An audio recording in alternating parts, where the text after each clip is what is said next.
Gênesis capítulo 12 nos relata a saída de Abraão, o começo do ministério, o começo da vida de fé, do pai da fé, aquele homem conhecido como pai da fé, Abraão, filho de Taré.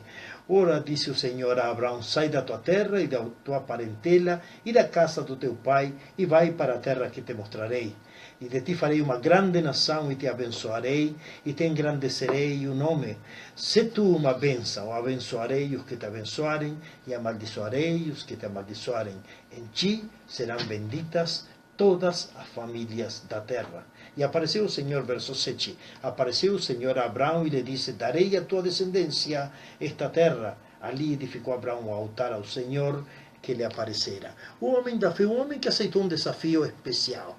É algo bem interessante observar a vida de Abraão, porque foi um cara corajoso, por isso foi considerado o pai da fé. Eu queria que você pense, se você realmente se considera uma pessoa de fé, você terá que se identificar com Abraão e encontrar algumas coisas, algumas características do trabalho, da vida, do ministério, do serviço, dos empreendimentos de fé que ele encarou ao longo da sua caminhada. Sócrates falou que uma vida sem desafio não vale a pena ser vivida. Esse foi o pensamento do filósofo Sócrates. E pior que eu concordo com ele, você sabe. Eu concordo com que se a gente não tem desafios, não tem motivação para criar e para se renovar. Todos os dias nos deparamos com decisões que significam para nós um grande ou um pequeno desafio. Eu não sei qual é a decisão que você está tendo que tomar hoje, nesta semana, neste mês. Quais são as situações que você está enfrentando. Eu sei que a vida está cheia de desafios, os quais, se aproveitados de uma forma criativa, eles se transformam em ótimas oportunidades. Deus nos permite desafios novos, não para colocar-nos em apertos ou em situações confusas. Ele nos permite desafios para que a gente possa entender os seus planos, conhecer pela fé o seu agir e de uma maneira muito especial experimentar uma nova oportunidade de crescimento e de conhecimento dele. Muitas vezes, obviamente, também na contrapartida, muitas vezes os desafios irão exigir de nós um comprometimento de fé. Assumirmos passos dos quais a gente não sabe de que forma vão resultar ou como a gente vai resolver. E muitas vezes até renúncia, deixarmos coisas que a gente nos interessa. No texto de hoje, nesta passagem de Abraão, nós veremos os desafios que precisou encarar o pai da fé, Abraão, e que o levaram a ser conhecido com esse nome, com esse apelido, pai da fé. São as coisas que caracterizam os homens da Bíblia. O primeiro que eu quero dizer para você é a respeito da iniciativa de Deus. Quem toma a iniciativa para que a gente caminhe pela fé é o próprio Deus. Deus está interessado em que você e eu sejamos homens de fé. Abraão estava começando uma nova fase na sua vida. No capítulo 11, o versículo anterior ao que eu comecei lendo, capítulo 11, verso 32, diz que então Terá, ou Taré, depende da tradução, tinha vivido 205 anos e morreu em Harã. Harã ficava bem perto dali de Ur de Caldeia, onde eles moravam antigamente. O pai tinha morrido, ele não podia mais contar com ele como antes. No verso 31 do capítulo 11 diz que Terã era que tomava conta da família, como todo patriarca da antiguidade, mas quando faltou o pai, então sobrou a responsabilidade para Abraão. Ele já não podia contar com apoio, com a direção do seu pai. Agora ele precisava agir sozinho. E pode ser que você também está encarando uma situação semelhante, onde você precise de alguma forma assumir o compromisso, seja da sua família, seja do trabalho, seja de um novo empreendimento, onde não tem ninguém para dar um suporte, exceto a sua fé e as suas decisões. Então, Deus deu uma ordem para Abraão. A ordem de Deus é uma ordem forte. No verso 1 diz, sai da tua terra. Sair da sua terra não é fácil, porque uma ordem dada por Deus, certamente, mas uma ordem que exigia um risco, arriscar alguma coisa diferente. E Deus colocou junto com essa ordem uma promessa. Eu farei de você uma grande nação e te abençoarei. No verso 2 e 3 diz, eu construirei a partir de ti uma grande nação e abençoarei a tua vida. Só que se você observa no capítulo 11, no finzinho do capítulo 11, você vai encontrar que a esposa de Abraão, que curiosamente também era meio irmã dela, isso eram coisas que aconteciam na antiguidade, a esposa de Abraão, Sara, já estava sendo denunciado no capítulo anterior de que era uma mulher estéril, não podia ter filhos. E imagina que Deus chama Abraão e diz, olha, começa uma nova aventura, mas essa aventura vai ser em relação a multiplicar a tua descendência. A minha grande bênção será que eu vou te dar muitos filhos. Provavelmente o primeiro que veio para Abraão disse, olha, vou entrar numa terra desconhecida, começar tudo do zero, começar de novo, e para pior a minha mulher é estéril e Deus diz que eu vou ter muitos filhos. Parece realmente um grande desafio de Deus. Mas Deus comissionou Abraão. Ele diz, tu precisas ser uma bênção. Eu tenho uma grande bênção, um mistério e um grande milagre para operar na tua vida, mas também tu precisas ser uma bênção. O fim do versículo 2 diz, se tu uma bênção. Eu digo, tu estás encarando desafios. Provavelmente os desafios nem sempre serão fáceis, mas Deus está dizendo para você, eu quero te abençoar na medida em que tu estejas disposto a ser uma bênção para os outros, uma bênção para a tua família, uma bênção para os teus amigos. E Deus depois, no verso 7, reafirmou a promessa e diz, daria a tua descendência toda esta terra. Deus mostrou toda aquela região e diz, toda essa terra será para você, mas você precisa encarar o novo, o grande desafio pela fé. Esse foi o chamado de Deus para Abraão. E depois nós temos a resposta de Abraão. Já a partir do verso 3 e 4, o 4 já especialmente, diz que partiu, pois, Abraão. Era um grande desafio. Ele precisava sair da sua família, da sua terra, da zona de conforto, da segurança dos seus amigos, a segurança da sua cultura, e ele precisava ser o primeiro missionário que empreendesse uma viagem transpondo as fronteiras, obedecendo a Deus. E ele partiu rumo ao desconhecido.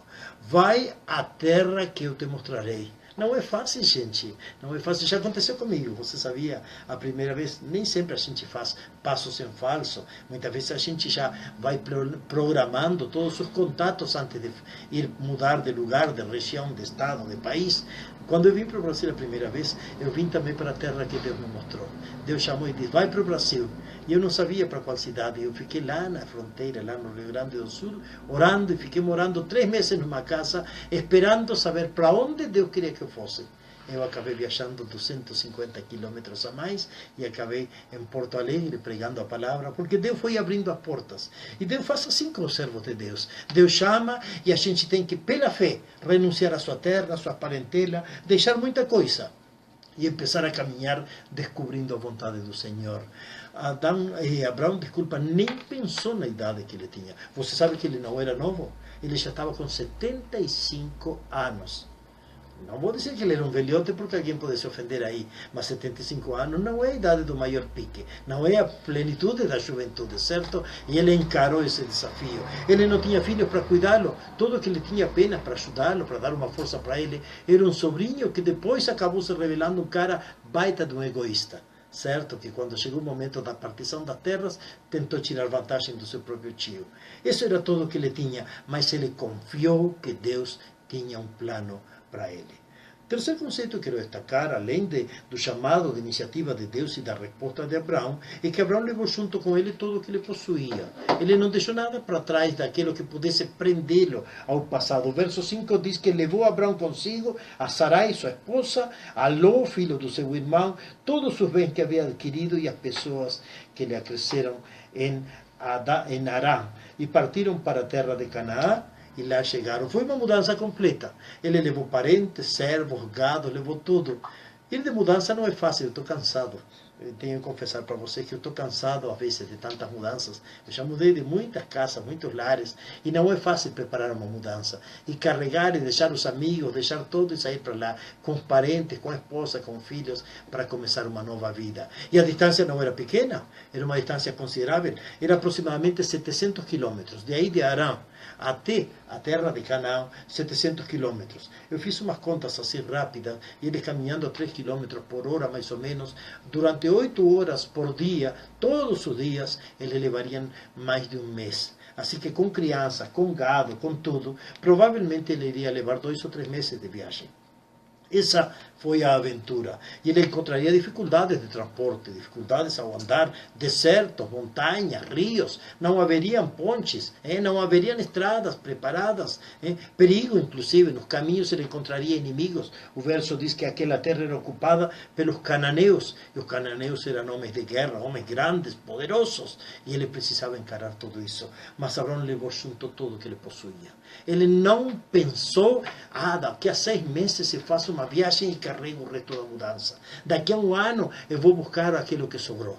Ele se desprendeu, ele cortou o umbigo, entende? E muitas vezes o que a gente precisa para aprender a tomar decisões é cortar o nosso umbigo com aquelas coisas que nos prendem, que tentam segurar o nosso caminho por falta de fé.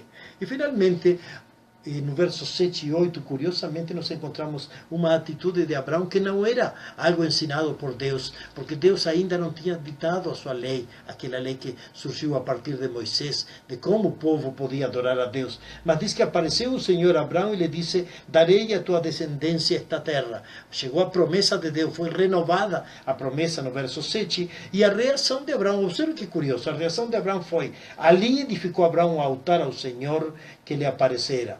Depois continuou andando um pouco e avançou outro pouco, e quando chegou a Betel, diz que ali edificou outro altar ao Senhor. Ele edificou um altar e depois de mudar-se para outro local fez outro altar, diz no verso 8. Ou seja, ele aprendeu por iniciativa própria um mecanismo, uma forma de honrar e de adorar a Deus. Você não precisa ser dirigido por um líder religioso, por um pastor para lhe ensinar como adorar a Deus. Responde ao que o teu coração está dizendo.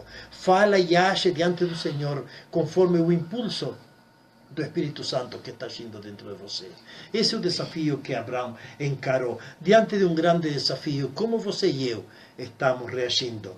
Não é por nada, não é por pouca coisa que Abraão é conhecido como o pai da fé. Muitas vezes, como Abraão, nós somos levados, amigos, irmãos, você e eu somos levados a tomar grandes, sérias, drásticas decisões que provavelmente vão afetar o nosso presente, vão afetar inclusive o nosso futuro. Mas para isso precisamos crer. Qual o tamanho da tua fé? A Bíblia diz que se a tua fé fosse como um grão de mostarda, você poderia transpor um monte para o mar, mudar um morro e construir uma ilha lá em meio do mar. Quase, obviamente, uma linguagem figurada, mas está dizendo, você tem que ter a coragem de encarar os grandes desafios. Então, a minha última palavra para você: como você e eu estamos reagindo diante dos desafios que Deus nos está colocando? Eu não sei se você está com dificuldades de trabalho, com decisões para tomar a respeito da tua profissão, com decisões a respeito do teu casamento, a educação dos teus filhos, decisões no teu ministério. Talvez Deus te está chamando para servir na tua igreja de uma forma mais comprometida. Não empurre, não procrastine. Está de moda essa palavra na política, procrastinar, que traduzido seria empurrar com a barriga. Não empurre com a barriga a tua decisão. Assume o grande desafio que Deus tem para você. Desta forma, então, eu encerro esta minha palavra. Simplesmente quero mandar saudações carinhosas